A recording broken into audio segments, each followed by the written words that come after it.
Piling mo yung batang inuutos-utusan, pinaglalampaso, pinaghuhugas ng pinggan, mga kawawang bata yan. Hindi ah. Alam mo natututunan ng mga batang yan? Obedience. Alam mo natututunan yan? Maging maliksi, maging malakas. Ang tunay na kawawa is yung mga batang binibaby. Kasi yung batang binaby, mga lampa. Mga batang binaby, mga iyakin yan. Mga walang alam gawin sa mundo. Paglabas niyan sa puder ng kanilang magulang, sasabihin ko sa ito yung mga batang to, mga batugan, tignan mo. Mapagalitan lang ng boss, iiyak yan, tapos magre-resign. Gusto mo ba ganun ang anak mo?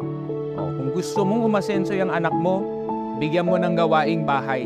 Matinding pundasyon yan para makatikim ng tunay na buhay yung batang yan. Mamili ka, malakas na bata or mahina. O ikaw, kapwa magulang ko, ikaw ang pipili niyan. Babyhin mo, lampay ang anak mo.